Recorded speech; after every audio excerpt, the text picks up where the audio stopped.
Welcome to the show, everybody. This is the Laugh Lab Comedy Podcast. My name's Dave. This is Jason over here. And today, we have a very special guest on the show. Hello. This is Shane, everybody. Give it up for Shane Clarke. From Vancouver? Yes, from Vancouver. Awesome. Yeah. Awesome. Yeah, hold for applause. Good to be here. Yeah. Yeah. Oh, awesome. People are Googling you right now. That awesome. They don't need to Google shit. They know. Yeah, exactly. They know what's up. How long have you been in the scene? Long time, 15, 20 years. I've lost count, but a long Just time. a long time. Yeah. One of the original. Many bars, many places. Yeah, all over the place. Yeah, all over the world. Well, we're glad to have you back in Kelowna. This is it's been a long time. It's been too long. Yeah. It's got to go back more often. When's the last time you were here? I think like 10 years ago. No, less than Wasn't that long ago? Okay. But maybe. At least 5 years. At least 5 years. Yeah. So it's really good though. But Shane travels all over the world. You've got like you perform everywhere. Yeah, like Asia, Europe, United States, Canada, of course. Yeah, all over the place. Where's the best place where you've done? The best place, honestly, is in Victoria. Out of All over the places. world? I've been to Victoria. No, because they have the best comedy club I performed at. Yeah, I mean, best. If you're talking like best city I performed at, like that I like the most, Hong Kong. Yeah. But Hecklers is a really good club. Yeah, that's my favorite club that I performed at. That's the Victoria Club? Yeah. Have you performed there? No, not good enough. No. Yeah, that's probably the answer. Yeah. It's like no invite. Still waiting. I think they let me middle if I was very nice. Yeah, they probably would. Yeah. We live in a bubble here. Where like people know who we are here, and then as soon as you go anywhere, like, Yeah. Like, no, but Hecklers. It's a shame though, because there's good comics here. Like if people knew more, it's starting to get out. But I mean, there's guys doing little tours and stuff out of here now. Yeah. Like Andrew and Jordan and Ferris. They did a little tour. Yeah. And they went all over the place a couple weeks ago. That was really cool. And Joey's tour. I was gonna say you got Joey here, you got Stuart Jones. Those guys both have albums. Yeah. Joey's great. He's so funny. Joey's one of my favorites. He's fantastic. Yeah. You worked with Jessica in Vancouver? Jessica. The Joe? Do you know her, Jessica? Yeah, I know her. I worked with her. Yeah. Some of her stuff. I never see her coming, and I don't know what she's going to talk about. It's pretty funny. Yeah, she did really well. She goes to the left field. She came out here and did an autism fundraiser. Oh, right on. It's a perfect person to book for that. She's like, I can make fun of anybody. I've got it all. That's really good. funny. So, the thing that Jason doesn't know this, but I do, is like you've got kind of a unique job that allows you to tour a lot. Yes. I work in corporate travel, so I have a lot of like discounts for flights and hotels and that kind of stuff. It's like a cheat code. I was going to say, that sounds pretty good. And I set my own hours, so pretty much. Like I don't have to really, as long as I, clock in for a certain amount of time, get a certain amount of work done, I can do that whenever kind of thing. Your boss is like, why do you keep going to this place for the comedy club? That's like a dream job for a comic. Yeah, I make enough doing comedy that I can quit, but every time I say I'm going to quit, comedians are like, don't quit that job ever. Don't ever quit that job. Why? Not if you're getting discounts. Yeah, because they're also like, your bottom line is gonna die. Like you're not gonna make as much as you are right now because you're gonna have to spend more on flights, hotels, that kind of stuff. Because you've done, and I've talked about you. I don't know if I used your name, but I did talk about how you do a lot of festivals, right? Not anymore. I used to, but yes. Yeah. Your credits are like some pretty cool festivals. Yeah. I used to, when I was first like trying to get my name out, I did a lot of festivals, that kind of stuff, but I don't do as many anymore. I still do the odd few, but yeah. And we have people that watch, a lot of people that watch new comics. We think there's people. No, there are. We know because there's a view count. I Jason. know. It's just the counter spins. Yeah, it's crazy. Yeah. If you look at it, it'll hurt your eyes. So, but if you can, tell these new comics like why you did festivals in the beginning. In the beginning, I did them just because I wanted to put my name out and get like bookers and stuff from different places and industry people to know who I was and see my comedy. It did result in a fair bit of gigs. Some of them, other ones didn't really result in anything except for I did the gigs at the festival. That was it. But there's been like there's for example there's a comic out of New York that is a really big fan of mine, and then when I performed in front of him, he's booked me to tour with him multiple times since then. That's pretty cool. So like, and that was, it was just literally a 5-minute set, and I was so tired because I had flown in, like I was in Jamaica doing like a corporate, and then I had to be in New York for my set like the next day. So I had to like fly in, I had no sleep, and I was so tired, but because I was so tired, I was like slow, and I was enunciating all my words, and I killed, and I was like, this is the best that I've ever had, and then he saw it, and then he's like, oh yeah, this guy. That's great advice for comics. Truly, this is good advice. Yeah. Slow down. Yes. Particularly comes from me because I speak very fast. A lot of the time I said too fast. I find my better stuff has been when I'm like slow down. It's like 100%, man. Oh, there's so many comics that perform in our club that I'm like, if we put it on half speed, they would crush. Yeah. But you get so excited, and you Yeah, want of the course. thing across, and then if you get a short set and you want to do all your jokes, Yeah, you try and squeeze them in. and you're like, no, do one joke and just chill. Yeah, you don't need to get it all in that one set. You can just come back next time. Well, that's that competition I was in Chilliwack. I'd done like 4 25s before that, and all of a sudden we go, and he's like, oh, you got 5 minutes. Yeah. It's like, fuck, what am I doing for 5? Dude, it's crazy, because even last night, Dave's like, yeah, you can do 5, you should do 5 minutes. And then I was up there, and I was like, Jesus, I was up there 10 minutes. Because for me now, 5 minutes goes by so fast. When you're first starting, 5 minutes is long, dude. Yeah. It's long. You can hang yourself a couple But times. yeah, when you have like an hour of jokes, finding 5 minutes, you're like, oh man, all my stuff is, a couple minutes long now. Like, Are you a storyteller more? Yeah, I definitely am. Yeah. I got some shorter stuff, but a lot of my stuff is storytelling. Yeah. That's my favorite stuff. Way? I like storytelling. I really liked your joke yesterday, the sledding one. Yes. Because guys our age. Yeah. I saw a few of them in the audience. I knew we were gonna get it, and I was like, some of the younger people aren't gonna get this, but I like this, so I'm going with that. Yeah. I was the GT Snow Racer kid. Of course you were. And it wasn't like we were rich or anything, but we had one because we split it between me and my brother. Yeah. And I remember everyone borrowing it. Yeah. Some big kids borrowed it, and they broke the seat. Yeah. Oh, I was so mad. Yeah, man. So mad. Because those things were so awesome. I think when you can relate to the crowd, though, like you say, Yeah. like so many times you'll have a young batch, then old fucking people, and then like the charity shows, you're like kind of in and out. Yeah. And I'll say, I usually tend to go to dirtier stuff, Yeah. and he'll just be dying, and then you look and the old people are howling and the young people are offended. Yeah. You're like, what's going on here? It's like the opposite. Isn't that weird? It's a flip now. It is like that though. The older people are usually better with the dirty stuff than the younger people. But it's also like, it depends when you go to the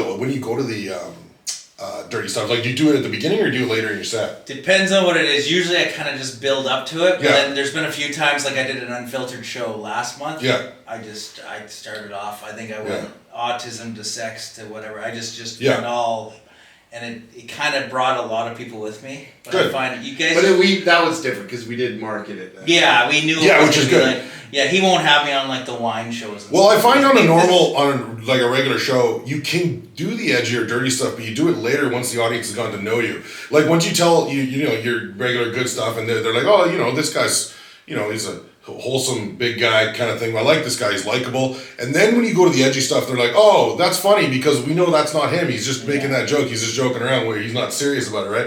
Whereas if you come out right away, like, wow, is that this guy? This guy's a little intense kind of thing, right? It can work either way, and especially when you're marketing the show, of course. When you're marketing a show as dirty, people want dirty, right? Yeah, and then also when they know you, and that's the big thing. Like I remember. Do you remember Louis' special where he opened on like the craziest joke? Yeah. I can't remember what the joke was. It was like brutal. Yeah. Right off the top. Yeah. No opener. Yeah. He actually had no opener and you could tell. And he just walked out and he just said the worst. But then people are like, well, we already know who Louis is, It right? was awesome. Yeah. Like I do have So good. some really edgy, darker stuff. Oh, wasn't it about? Later. Wasn't it? I think it was the one about the women who protest abortions. No one wants to fuck them anyway. Oh yeah. That's the one. He started the show. He opened on that. Yeah. I was like, whoa. Yeah. We did that one show we did for men's mental health. Yeah. And your host got up and did a suicide joke, a rape joke, and something. And like the first 4 minutes of hosting a thing for men's mental health. Well, Yeah, if and everybody told you who that was, you'd be like, oh yeah. Did it just bomb? But everybody was like just. It was. But, Oh, of course it was. but I had kind of organized a bunch of my friends for the fundraiser, and Yeah. I was the feature that night, and Of course. everybody's looking at me like, what the fuck? And I'm like, I don't know who this guy is. Yeah. It was a big mistake. It happens. Yeah. I was being generous and being like, yeah, you can host, and then it was. But also at the same time, like I wouldn't mind if I'm in a men's mental health show. I wouldn't mind hearing stuff about suicide because that's what men think about when Sure. they're like I did a festival in Nanaimo called Soberfest. It was to raise money for sober things, like it was for people in recovery, that kind of stuff, right? And I did a bunch of jokes about being drunk and being high, and they loved them. Yeah. Because they know that no one goes to Soberfest who hasn't been drunk. Yeah, right. But I'm saying not many people go to a men's mental health show that haven't considered suicide before. Exactly. So maybe thinking, but you know, it can go either way. You're absolutely right. And also, I mean, the guy when Dave told me his name, there's comics that can do that material better than him too. Yeah. He wasn't good material. It's not. Yeah, it's not the other thing. If it's not, it good, was just kind of it was thoughtless. Well, it was intentional. Right, like it was like almost like that was the thing with him. It's like so you go out there to walk them on purpose. Yeah, that guy trolls comedy shows. Yes, right. Like he's like an actual troll. I haven't heard from that guy in a long time. I don't know if he's still around, but yeah, he's not. So yeah. So what? Speaking of bombing and killing, what I always ask this: what's the worst like fucking heckle, shit show mess you've ever got up to on a stage? Worst. You just never been in the shit? No, I definitely have bombed numerous times. Heckles haven't been that bad. I think the one of the weirdest heckles I got, which I couldn't, like, usually when someone heckles, I can kind of get around it, but I do a joke about my cat having diabetes, and someone in the back yelled out, "How much does the cat weigh?" Which threw me off because I was like, what a weird question. Like, what does that have anything to do with? So I was like, I froze, right? So that kind of heckle messed me up, but I've had... Like I did a show at the Cobalt in Vancouver and someone threw a beer bottle at me. Oh, that'll do. Like stuff like that. Yeah. Why? No, that person was actually enjoying the show. Oh. Yeah, it was weird, but yeah, I didn't know that. I just like someone threw a beer at me. They're like, yeah, he was laughing and he threw a beer. I was like, what? Weird, because I couldn't see the guy. But yeah, normally it's just regular heckles, or it's just people that are drunk just trying to say stuff like, you know, just the normal stuff you've probably heard where someone's too hammered and they want to get involved in the show and you can't even understand what they're saying or they're not making any sense. Dave and I talk about it a lot because it seems to be, especially at Dakotas, I notice more like the groups that are just talking to themselves. It's like, shut the fuck up. Then what the fuck are you doing here, man? Exactly. Like, I'm at that point now where, especially my life and business of this, I just go, the fuck. Yeah. Like I'll just. Well, it's like a curse of like shows doing well is like sometimes when they do look like good shows on paper, you'll attract people that would otherwise not go to a comedy show. Yeah. So they'll be like, oh my god, that looks interesting, I'm gonna go. Yeah. They're not comedy fans, and then they show up drunk or they get there way too early, and now they've been there for an hour before the show starts because they don't understand. And then they ruin the show, and then they bring their friend who doesn't even want to be there at all. Yeah. And sometimes there's a few people that are like definite hecklers. It's like one that is like a good-looking girl who's used to getting the attention. Right. And she has to sit there and not get attention for an hour and a half while everyone else does. Yeah. And it's like it flicks a switch in their head. I think the worst audience members to have or any group of more than 4 that's all the same sex. So bachelorette parties are the worst. Bachelor parties are the next worst, because they're always a big group of the same sex. And the problem with that is they get too involved in their own conversations. When you have men and women mixed, they're not too involved in their own conversations. They're there for the show, and the other one's like the other one doesn't want to embarrass. You know, the man doesn't want to embarrass the woman doesn't want to embarrass the man. But when they're all together, and there's always an alpha female or an alpha male too. Always and if that one's not laughing and that one's not into it, then the rest of them just follow suit. You just described exactly last weekend when we did a fundraiser for the soccer team. It was like all the soccer moms in one table and all the soccer guys it just doesn't work. And separated because the room like to the left was the guys and in front was all the women, and there was the alpha girl and Malcolm kept talking to the alpha girl, and it was like you're just inviting. It was just like, what are you doing, buddy? Like when they start trying to finish the punchlines and beat you to the thing and stuff, it's just like, what the fuck are we doing here? Yeah, and that's the worst too, because it's like, oh, you're throwing me off. They don't understand. I don't expect them to, but audience members don't understand how important timing is when you're doing a set, like how important the timing of what you have set up to do, and like just any little thing throwing that off is like, oh man, you just, even going to your next stroke, you're like, it's still in your head, you're like, man, I've been driving home and like 20 minutes later, I'm like, well fuck, I forgot the rest of it. I didn't say that joke. You look at your notes, you're like, well, I skipped over all that because I was dealing with that dipshit. No, I was working on some new stuff at a show in Vancouver a little while ago, and I wrote it down in my book, but I don't bring my book up. I just write it down and then I go up and try it. And then the set was fine or whatever. I was talking to a guy, it was during the NHL playoffs, so I was talking to a guy who was like in a Senators jersey, and I was talking to him, and then I walked off stage and I immediately went over my book, and John Buehler's like, "You forgot a joke, didn't you?" I was like, "Yeah." As soon as I was like, "That's the joke I forgot." Like right away, I was like, "Oh, I forgot to do this one." But I ran out of time because I was talking to the guy, whatever. But like, yeah, it was in my head. I was like, "Oh, I forgot to do that joke." With Joey, do you remember Joey? I remember one of the first shows I watched him do. And he was so excited with something, and then he actually said like the punchline before the setup. Yeah. And then he's like, "Wait a second, did I tell you?" Like, you didn't see him catch it, like when he was up, and he recovered awesome and made it look good. Yeah. Most people would have been like, "What the fuck?" It was funny you brought up John Buehler. We have him coming out. Oh yeah, he's great. In like a couple weeks here he's on our Laugh Lab Festival. Yeah, he's funny. I'm gonna look at that, push that. That'll be a good one. Yeah, we're excited about that. Let all these guys know and stuff for sure. It's the 16th and 17th of July. There you go. So nice. It's like 6 weeks away or something? Yep. Good, I'm going to Vegas July 20th. So hopefully you guys aren't on fire then, because that's usually around when Kelowna catches fire. Yeah, it gets a little crazy here sometimes. Yeah. We're lucky. I was even actually kind of worried about this weekend when I talked to Dave, because I was like, "Oh, I think that's around," but the weather's been a little nicer and cooler, so it's not bad. But yeah. Well, I tried to go to Vancouver, and that's when the whole like highway got shut down and everything. Yeah. Some guy shut the whole highway down. I got stuck in Chilliwack. Wow, what a place to get stuck to. So what percentage of your shows are you still doing like out of country? Like you just out of country, not as many anymore. I do tour a lot within Canada though. I do a lot of road work. Like after this next weekend, I'm going up to Yellowknife, Whitehorse, and Dawson City for shows. You booked that yourself, or they booked? Yeah, no, I've been self-producing. People do reach out to me, but last year I did my first self-producing tour, and I kind of started trying to get used to doing it, because you can make a lot more money doing that because you don't have to like pay out anything. But I broke even on that one but that's when I talk to people that are self-producing, like they said on the first one you should break even because you're still trying to figure out the kinks and that kind of thing. And like I was booking local openers, so that all I had to do was pay them. I didn't have to give them or pay them, get them a room or anything like that. So, but it's harder to do that when you go places like Whitehorse. Yeah. I was gonna say how many comedians you got to choose from in like Whitehorse. Yeah, I actually do have a buddy up in Whitehorse that's a comedian. He books shows up there. But yeah, Dawson. I'm just gonna do it myself, basically. Like it'll just be me. But like last year I did Saskatoon and Grand Prairie. No, not Grand Prairie. I did Saskatoon, Fort McMurray, and Calgary. And Saskatoon and Calgary with lots of comics. And then Fort McMurray, I just had someone drive up from Edmonton, and I paid him gas money and gave him a room. So were you use the same, like if you do 3 shows in a row, you using the same 2 openers kind of thing? Or are you switching it up? If I'm doing them in the same place, I'll probably use the same openers. Yeah. But if I'll switch it up, obviously between cities. Yeah. And you were at Dakota's place, Art Bar. Yeah, I was at Art Bar in Saskatoon. It's a great venue. That's cool. You know, she started here.